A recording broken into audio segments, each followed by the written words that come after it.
A very good afternoon to all of you, and I hope everybody is fine. I hope everybody is enjoying.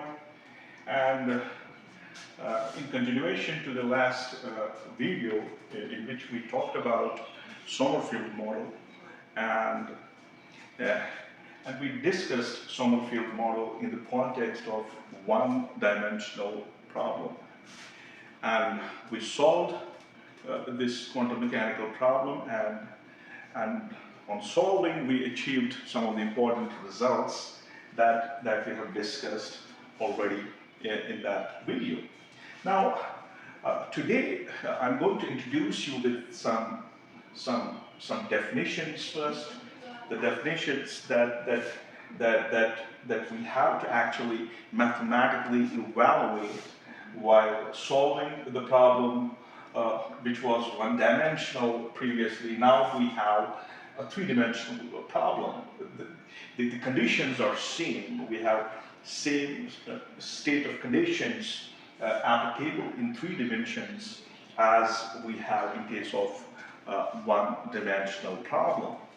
Now you can see that I would like to again define these some of these important definitions, like Fermi energy, Fermi surface, Fermi velocity, and then talk about the average energy of electrons in the system.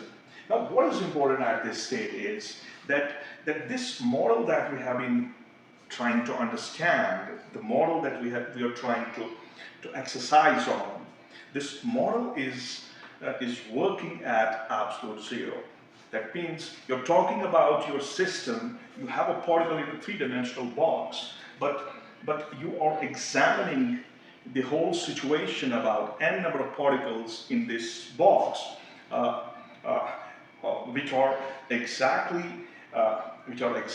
quantum mechanical in nature, and at the same time you are trying to express some of the important features of these electrons in this hypothetical box. This is a hypothetical quantum mechanical box filled with electrons. So these definitions we would like to know about them, and then we will go through the formal mathematical framework of this Sommerfield model in three-dimensional box. So what we have is, again, if I go on introducing this model, it basically extends the classical free electron model by applying the quantum statistics. So the quantum statistics, what we have, the statistics that deals with the fermions, and this statistics is referred as Fermi-Dirac statistics. And electrons are treated as Fermi gas. So electrons in our metal, they are assumed to act like a fermion gas, obeying the exclusion principle. So when you have to fill up the orbits, when you have to fill up these energy levels in the solids, you have to keep in mind the Pauli's exclusion principle and the Fermi-Dirac statistics. So this is the core background of this model, and the background is purely quantum mechanical in nature. Now, defining the Fermi energy. See, as I said, that your quantum mechanical treatment is all at absolute zero. Now, if it is at absolute zero, what's going to happen is you will have electrons in your system, and these electrons will be distributed among the energy levels. So now, if I have a system in which I have the electrons, and these electrons are distributed, and the topmost level that's filled by the electrons, that's purely filled or partially filled by the electrons. This top level, the electrons in that level have energies, and the energy that they possess, we call that energy as Fermi energy. So what we say here, we say Fermi energy is the maximum energy that electrons occupy at absolute zero. So the top energy level in our metal at absolute zero, carrying energy by these electrons is what is called as Fermi energy. So it represents the energy level after which all the electronic states are filled. So at absolute zero, you have all the all the levels that are filled. Then constituent upon Fermi energy, what we have Fermi surfaces. See, actually, when we try to understand the dynamics of electrons within these metals, what is important is that we deal with this problem, as we will see when we will go with the mathematical treatment of this problem. What we do is we try to work out in a reciprocal space, in a K space, which is basically the reciprocal of the wavelength of the electrons. So in that K space, you have the distribution of the electrons. Now, since the metals that we choose here, the box that we choose here, we have symmetry. We have symmetry about the distribution of the electrons. So what is happening here is that you have electrons in one set of levels, then you have electrons in another set of levels, then electrons in another set of levels. So what they do by symmetry, they generate a spherical surface. Now, between the two surfaces, there is a gap. And this surface that is modulated by the distribution of electrons, this surface is called as Fermi surface. And Fermi surface is a surface that's a result of the K space that is mathematically written down. So what we have here, Fermi surfaces are the boundaries in the momentum space that separate occupied from unoccupied electron states at zero. So what it does basically, when we say a Fermi surface, the Fermi surface will certainly give us the division between the filled electronic states and the unfilled electronic states of the metals at absolute zero. So here we're trying to define it with respect to the absolute zero. They are typically spherical for free electrons in the metals. So this is a very important argument. They are typically, and we can see it from mathematical point of view, when we'll demonstrate some of the mathematics, we will have something that will tell us that the geometry of that surface should be spherical in nature. Now, within those Fermi surfaces, there are electrons, and these electrons will possess some velocity. And the velocity that these electrons possess in these Fermi surfaces, we call that velocity as Fermi velocity. So Fermi velocity is the speed of the electrons at the Fermi energy. And what it does, it indicates the highest energy electrons velocity at absolute zero. So everything that's happening here till now is happening at absolute zero. You are defining these physical quantities at absolute zero. Now, then comes the average, because now within the framework of that Fermi surface, you have a range of electrons. Say, for example, there is n number of electrons that you are dealing with, that are in vicinity of the Fermi surface. So every electron is not going to have the same kind of energy, even at absolute zero. So there is a need of average. So the electrons will have an average energy. So average energy of electrons. So the average energy of electrons at absolute zero is a measure of how the energy levels are distributed among these electrons. So what it does basically, it shows that not all the electrons have the maximum Fermi energy. It's not all the electrons they will have the maximum Fermi energy. And but these electrons are somehow they are spread around the Fermi surface under consideration. So certainly this average energy, we would like to calculate this average energy of the electrons. So to summarize this introduction basically, so what does sound field theory do? It applies quantum statistics to the free electrons in the metal. Fermi energies define the maximum occupied energy level at absolute zero. Then we have the Fermi surface. What it does, it separates the filled energy levels from the unfilled energy levels, energy level states in the momentum space. And then we have Fermi velocity. What it does basically, it represents the speed of electrons at the Fermi surface or Fermi level. And then the average energy reflects the distribution of the electrons up to this Fermi energy. Okay, so this is it. So this is the introduction. Now let's go into the mathematical treatment of our problem. Come on. So now let's go with the mathematical treatment and analyze the Sommerfeld model in a three-dimensional box. And what we have a three-dimensional box. The potential inside this box is 0, and the potential at the surface of this box, which is assumed to be a metal, is infinite.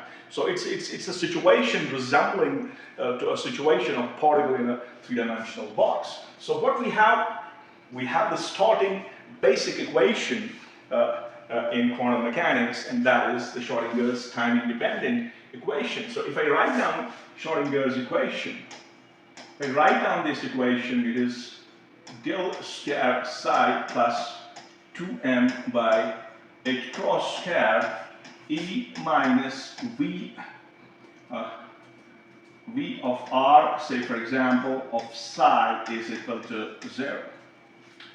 Now we have a three-dimensional box. We have a box three-dimensional in nature, so we have independence from the potential. There's no potential inside the box. So this equation can boil down to if I write down this Laplacian in Cartesian coordinates, this will be dou 2 by dou x2 plus dou 2 by dou y2 plus dou 2 by dou z2. And then you will have psi plus 2m by h cross square E of psi equals 0. Now, since we are talking about zero potential, this psi of r, if I choose something like psi of r, this psi of r is explicitly the function of psi of x, y, and z. And if I choose the solution for the Schrödinger's equation, for the given equation that I have written down, if I choose a solution, say psi of r equals a e to the power of I k dot r. Now, what is k? K is it's a propagation vector, and we can define this the magnitude of this k. If I write it in vectorial form, I can write down I kx plus j ky plus kz. Okay, so this is our unit vector here, and the unit vector should not be confused with k here. So similarly, we will have r, and r will have the coordinates I of x, I cap of x, j cap of y, plus k cap of z. And we can easily see that we can take the dot product of these two vectors. This is vector number 1, and this is vector number 2. When you take the dot product of the two vectors, you know that the dot between I and j will lead us to 0, and the dot of I with I will lead us to 1, j, and k will lead us to 1. So the result of this k dot r,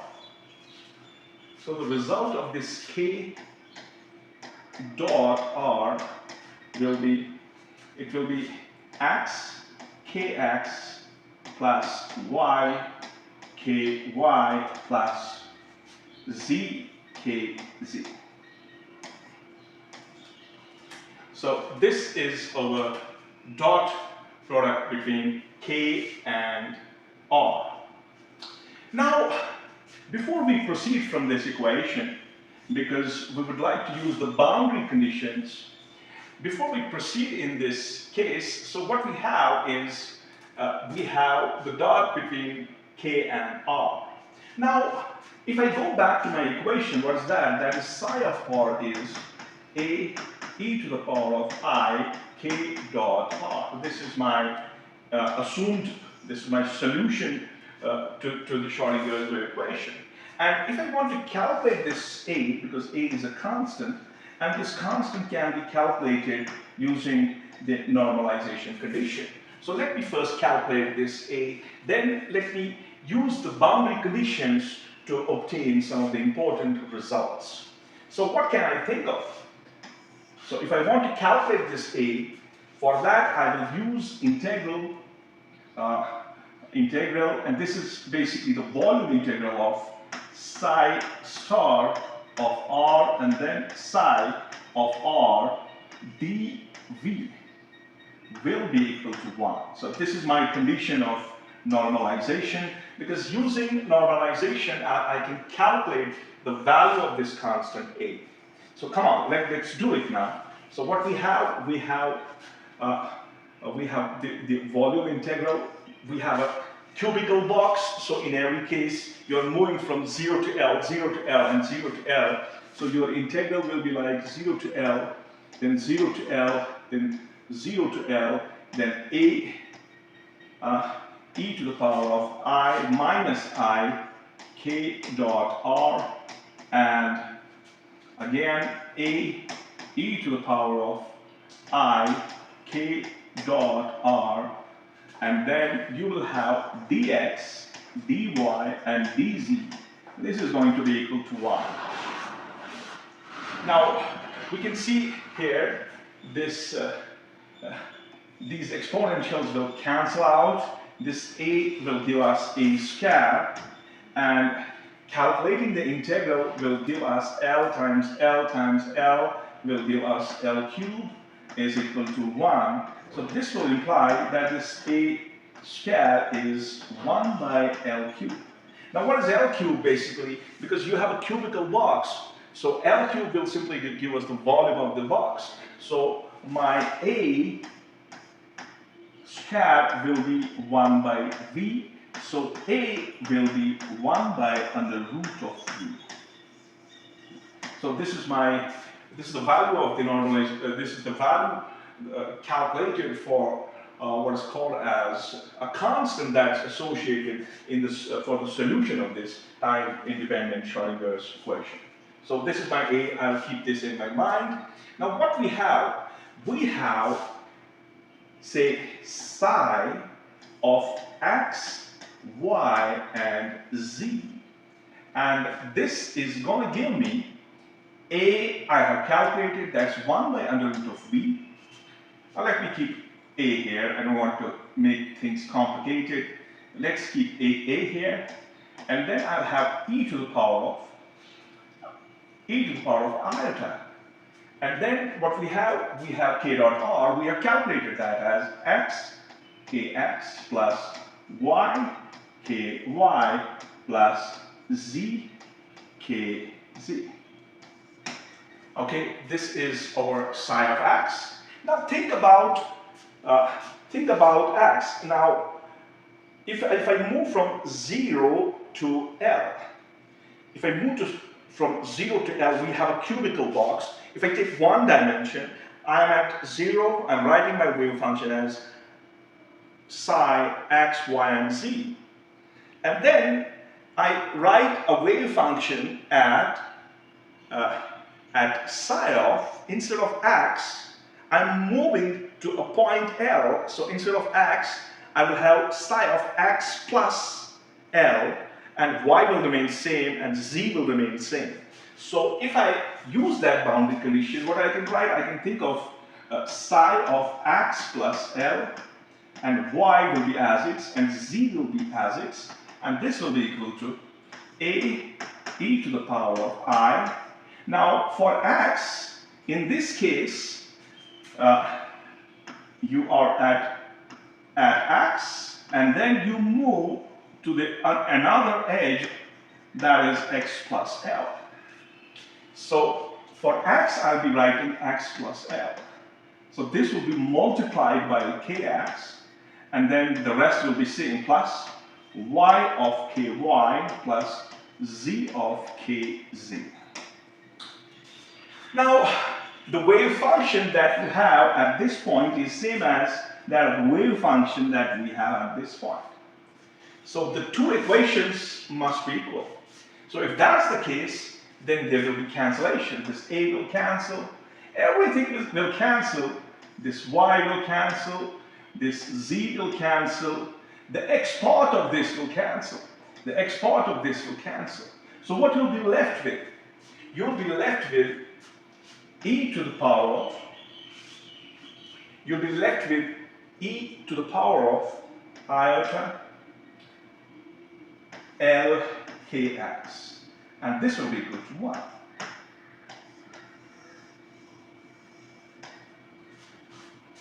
And we can write down mathematically that this exponential is equal to e, for 1 I can use e to the power of I 2n pi. So what can we achieve from this equation? We can achieve this Lk of x. This Lk of x is going to be equal to 2n pi. So what will be k of x? That's very important. So k of x is 2n pi by L.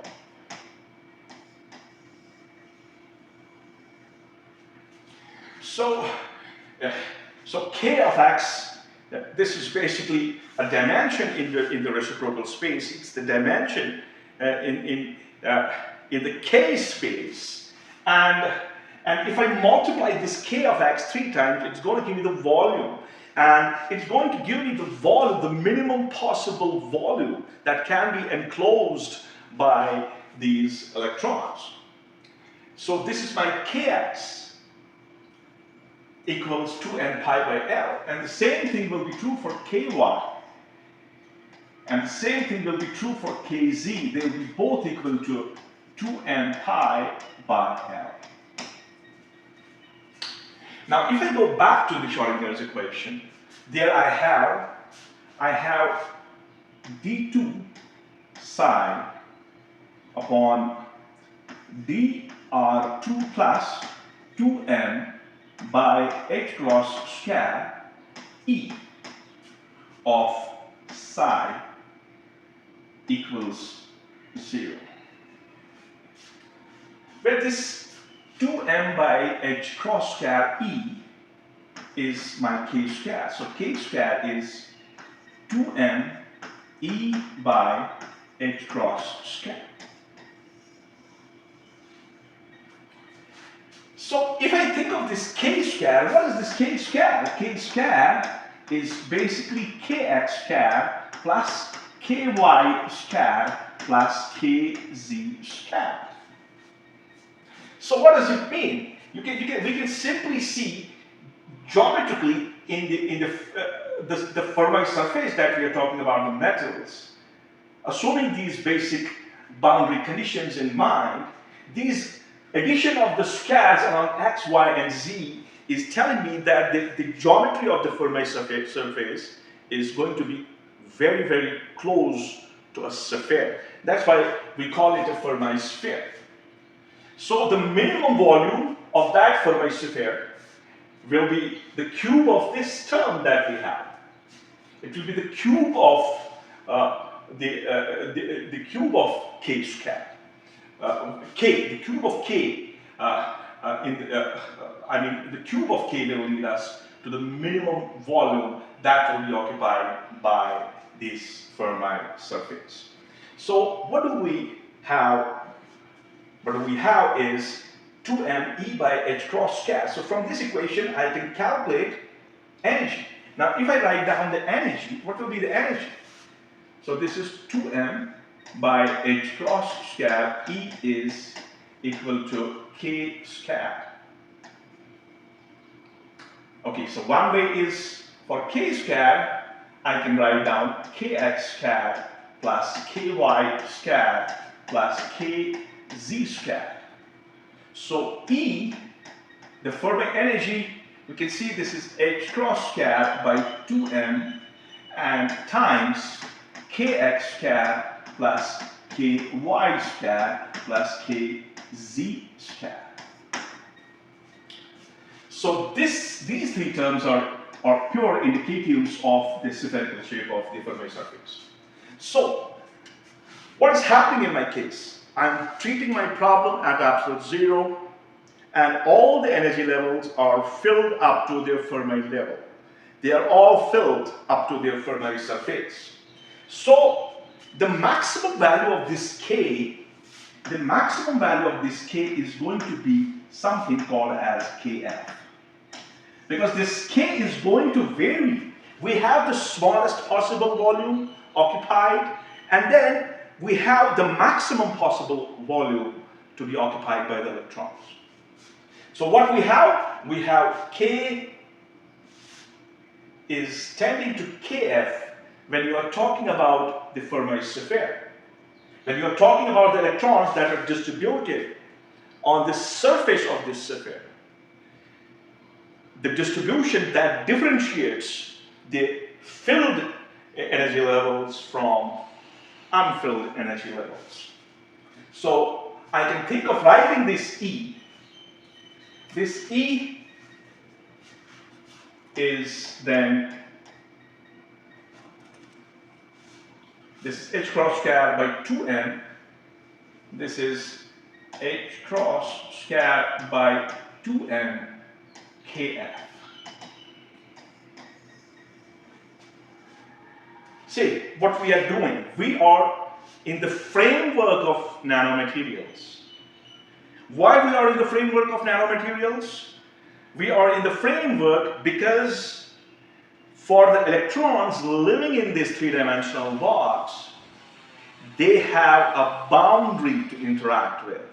Even though the potential at the boundary is infinite, but the electron has every probability that it can see the boundary, it can go close to the boundary, which is not the case when we talk about the bulk materials. When we have the bulk materials, the electron will never see the boundary.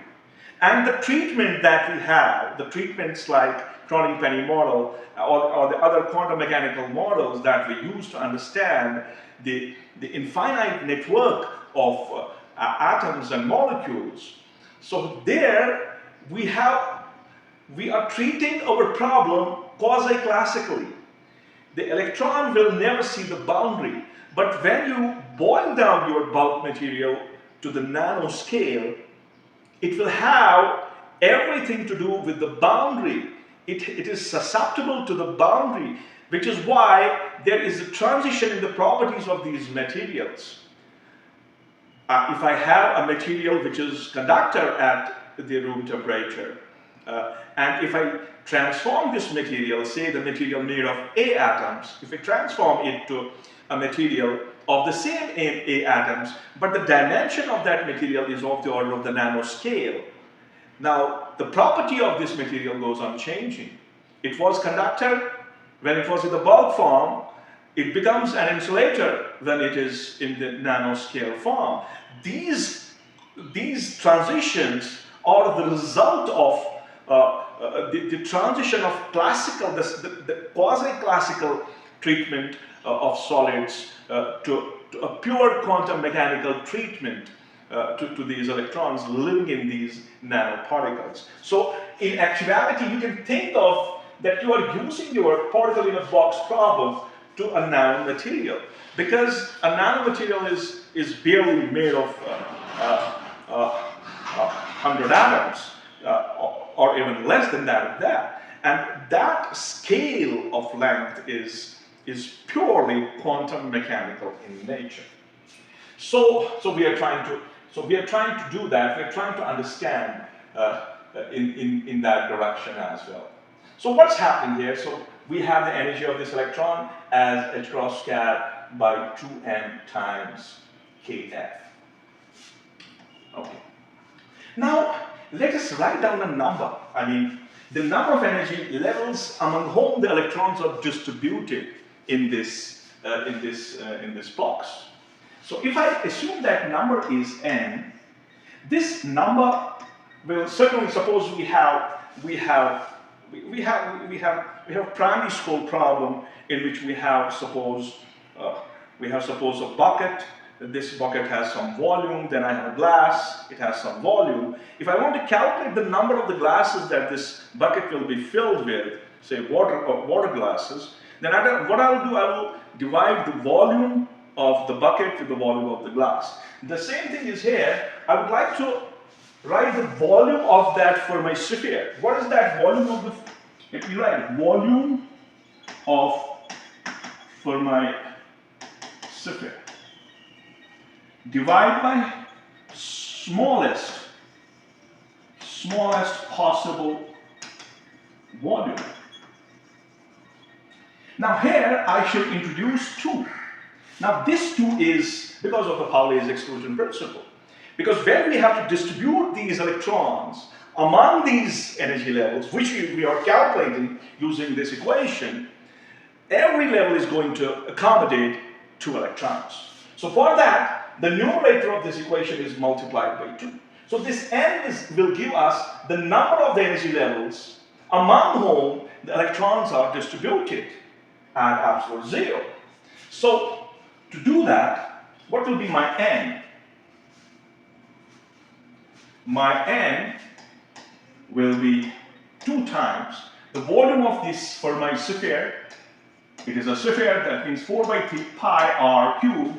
For r, we have here kf, the maximum possible radius in the k space. So this will be kf cubed. And this will be divided by the volume of the minimal possible space. And what is that? That is 2n pi by L. But we have to take the cube of this. So now I can calculate this number of energy levels among whom the electrons are distributed. This will give me 8, divide by 3, then I have pi kf cube, and this L cube will go in the numerator, and 2 2s are 4, 2s are 8, then n cube and pi cube. Now see, we are talking about the minimum situation here. So we are talking about everything in the ground state. So the value of this n should be equal to 0. So I will have to get this n out, because n is equal to 1. So if n is equal to 1, so you will treat this n equal to 1, so this n cubed should not be incorporated, because we have chosen its value equal to 1. We are working at absolute 0. So here I'll have 8, and then we will have pi cubed. Now let's see if we can cancel. This 8 will be cancelled with 8. This pi will be cancelled with cube. And this L cube will give you the volume. So I can think of n by v. So if I bring this L cube here, this will be n by v. So I can eliminate this L cube. So what I'll be left with, this pi will be eliminated, this 8 will be eliminated, and what will be left with is, we'll be left with 3 will come here, and pi square. So from this equation, I can calculate kf cube. So what will be kf cube? So kf cube will be, it will be n by v times 3 pi square. N by v times 3 pi square. We keep a bracket over here. So what will be kf? So kf will be 3 pi square, and then n by v, this whole raised power 1 by 3. So this is my kf. What I want kf square, if you rightly remember the equation for the energy in terms of kf. So what I'll do, what will be kf square? That will be the same thing, 3 pi square, and then n by v, this whole thing raised power 2 by 3. So this is my kf squared. So what will happen to my energy? The energy that I have written down, what is that? E is h cross squared by 2m kf squared. Now this is h cross squared by 2m. Okay, for kf squared, what I have already calculated, what is that? 3 pi squared. So this is times 3 pi squared, then n by v. Now this thing is whole raised power 3 by 2. And this is giving me E, energy. Now, what I want to calculate the density of the states, because it's a very, very important physical quantity that certainly gives us a theoretical understanding of the transitions that are taking place in these nanomaterials. And it is this density of states that makes us to differentiate the variation in the properties of these materials. So density of states is a very important physical quantity to be measured. So what is density of states? That is, say, d of E. We define it as the derivative of n with respect to E. Number of filled energy levels per unit energy range leads us to the calculation of density of states. Now, from the definition, you can see that this density of states is dependent on measuring the number of energy levels with respect to the derivative of number of energy levels with respect to the energy. So for that, I will have to remodulate this equation. And in remodeling this equation, I would like to get my n on the one side because I want to get the derivative of n with respect to E. Now let's do that exercise. Let's move on from here. So what we will have, first I will go with this 3 pi squared, then we have n by v, then we have raised power 3 by 2, okay, and then is equal to, this will be equal to 2m by h cross squared E. Come on. 2m by h cross squared E, okay. If I have committed any mistake, I'm sorry for that. You can fix that. But let's go with this exercise. So what we have here, okay, we have this thing. So, so if I write down 3 pi squared n by v, this will be equal to 2m by h cross squared E. So this is 3 by 2. You will have 2 by 3 on the other side. That's fine. So now n is open, so we can think of n as this v will go up, divide by 3 pi squared will come in the denominator. So I will bracket it, and then I have 2m by h cross squared, okay, raised power 3 by 2, no, sorry, 2 by 3, 2 by 3. And I will separate down my E, which is raised power 2 by 3. So this is my n. And if I want to calculate the density of states, I have to take its derivative with respect to the energy. So in doing so, what will we do? So what we'll do is we'll differentiate this n with respect to E. So everything will remain same. What will happen? So I can do dn by de here. What will happen? This 2 by 3 will come down. So when you take its derivative, so you will have times 2 by 3. E raised power 2 by 3 minus 1 will give us 1 by 2. So dn by de is nothing but density of states, and we can see that density of states, d of E, what is it? It is equal to v by 3 pi squared. So v by 3 pi squared times h cross square, no, it's 2m by h cross square. 2m by h cross square raised power 2 by 3. Okay, I think this 3 and come on.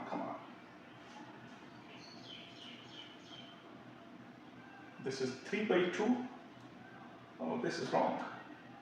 This has to be 2 by 3. Let's check it. 3 by 2. No. I'm talking about this. So this is raised power 1 by 3. So this will become 2 by 3 for kf square.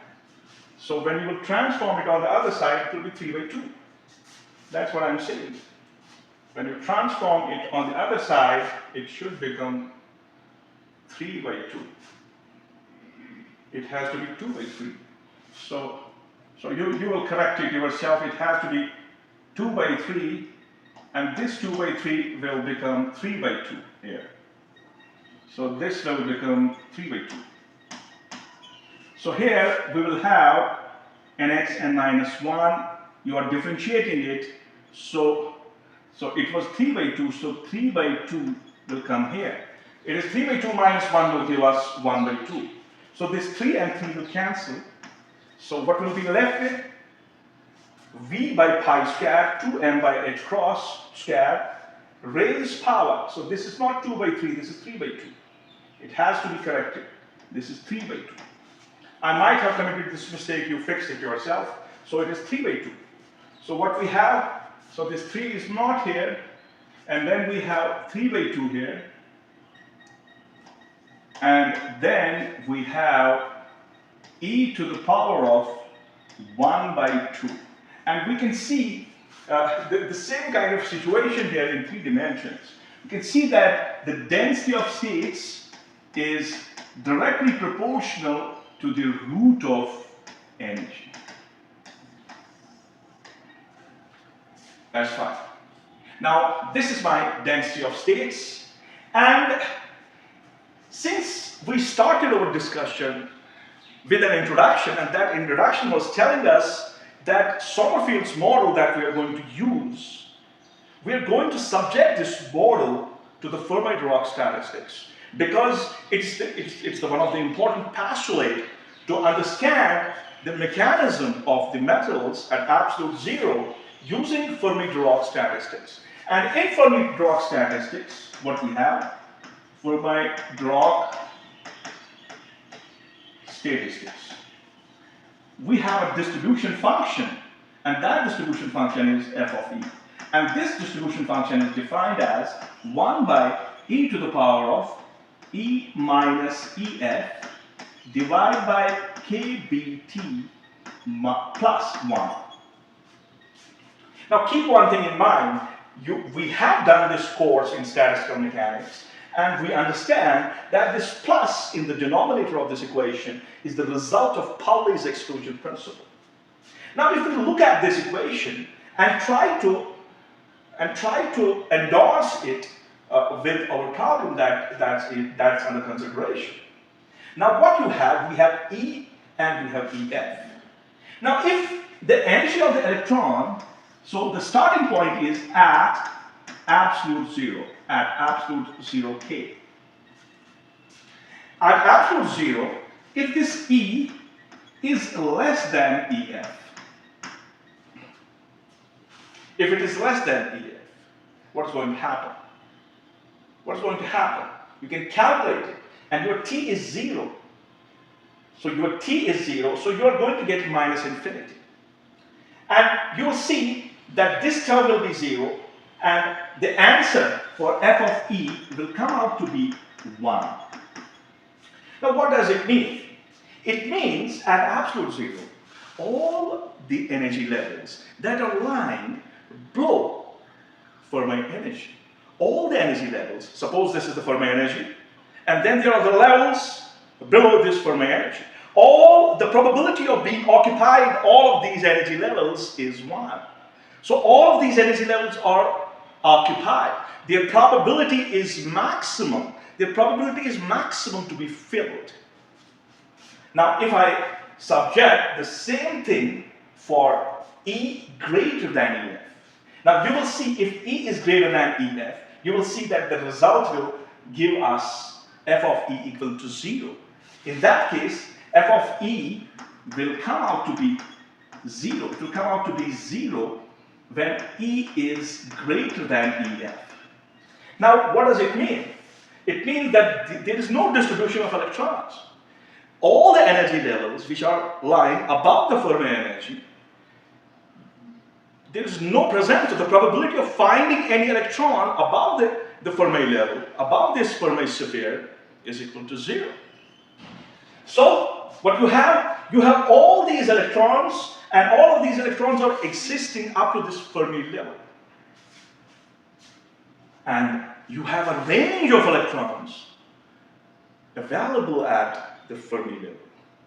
Now the question arises is that will all of these electrons, all these independent identical electrons will have the same energy? No, they will not have. They will have, every electron in that system will have an average energy. So we would like to calculate that average energy. So I have already defined this average energy. So average energy. And this average energy is what? This average energy is, say, E average. That will be E divided by N. Now, I have to write down this E for this range, all electrons that are existing in my box. So I can write down this as 1 by N integral 0 to EF. You understand the limit of my problem is EF.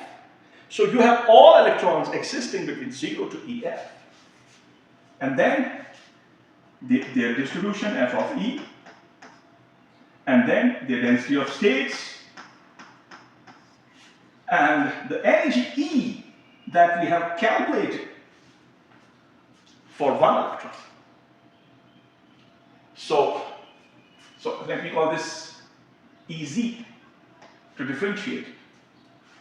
So this equation is going to give me the average energy of the electron. Solving this equation. Now, we are talking about a problem in which we are dealing with our system at absolute zero.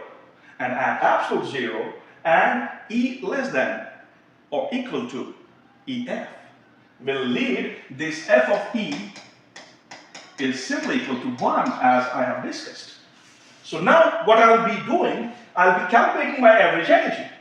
So what will be my average energy? So E average will be 1 by N, and then integral 0 to F.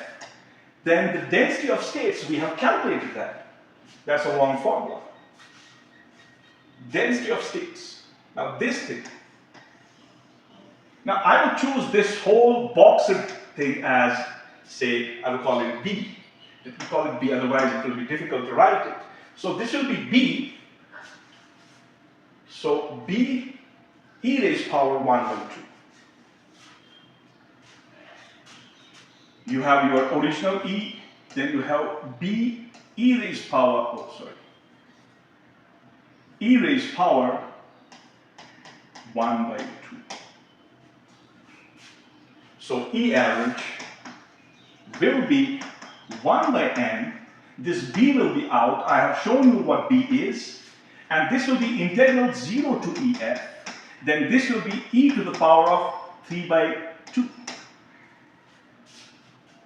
Of course, it has to have dE with it. The integral has to be with respect to the energy. So it has to have dE with it. So when you integrate this, you will have E average is 1 by N B. So it will be 3 by 2 plus 1 will be 5 by 2. So this will become 2 by 5 times e raised power 5 by 2. Right. But instead of E, you will have EF here. And you will see When you use b, that was there on that slide, and n, we have already calculated. There is another equation. So what we have to do is to use the value of n and use value of b. When you will do that, that will be an exercise for you. You will do that exercise. When you do that exercise, you will find this E average. You will find the average energy of the electrons in vicinity of the Fermi level is 5 by 2 EF. So this will be the average energy of the electrons in vicinity of the Fermi sphere. So with this, I would like to stop. I hope I tried my level best. I hope everything is fine, and maybe I have committed some kind of mistakes. And teaching is not all about having perfection. It is those mistakes that has to be carried by the students and work on those mistakes. That's why, as a teacher, we are simply the guides, and we should be the guides who are committing mistakes, and those mistakes should be resolved by the students. And it is resolving of these mistakes that lead the generations, the students, that leads them ahead of us. So, bye.